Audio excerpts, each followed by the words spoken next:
I like a very clean, minimalist setup, so there's very little on my desk, although clean is a relative term at the moment as we're having some building work done, and there's dust everywhere. I'm of the view that wires are evil, so my desk was custom made for me by a friend, designed to hide the wires away beneath the desk as soon as humanly possible.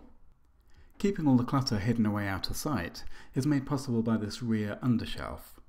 This holds all my power bricks, external drives, USB hubs and so on. I tend to keep my Macs for 4 or 5 years at a time, so I buy them fully maxed out to maximise their longevity. In this particular case, I've got a 2016 15-inch MacBook Pro with Touch Bar. It's powerful enough to cope with everything thrown at it, including 4K video editing, but at the same time it's portable enough that I can carry it around with me whenever I need a Mac on the go. When it's on my desk, it lives on this 12 South stand, which keeps the midpoint of the screen roughly in line with that of the monitor. Speaking of which, I'm still using my 27-inch Apple Thunderbolt display, and that's because nobody yet has really created the replacement monitor that I'm looking for, but I'll talk more about that in the piece. Some people like to have their monitors sitting up high, but perhaps because I've been using laptops for so long, I actually prefer to have mine at desk level. And that's made possible by having this cutout in the rear of the desk, which also makes a handy conduit for all the cables running from the monitor. I used to be a big fan of mechanical keyboards, but I've become a real convert to Apple's ultra-low travel butterfly keyboards. I've always been a trackpad guy, so I use this with Apple's Magic Trackpad. My speakers are Bowers & Wilkins MM1s.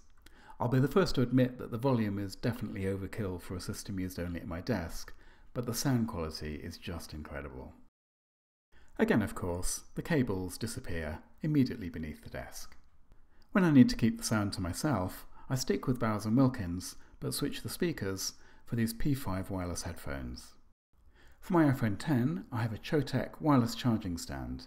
This is really simple, and I just like the way that the LED changes colour so that you know the phone is charging.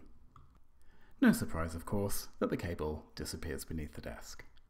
Completing the Apple kit, I also have a 10.5-inch iPad Pro. This doesn't normally sit on my desk, but I do occasionally use it as an additional monitor, and I have a very neat wooden stand for it. I'm completely paperless, so I have a Fujitsu ScanSnap scanner that sits permanently on my desk. This is a really neat compact unit, and I just keep enough space in front of it and behind it for papers to pass through. When I bought the MacBook Pro, I did have to swap my cables for USB-C versions. I do have a few gadgets with hardwired USB cables, and for those I use this really neat portable dock, which also provides a micro SD card slot.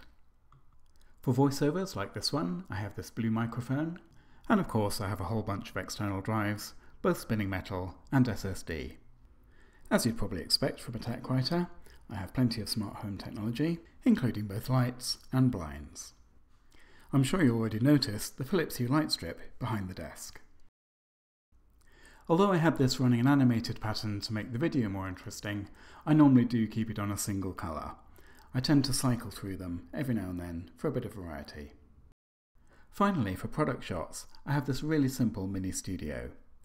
There's a corrugated cardboard base, used to support vinyl sheets, which I have in a range of colours.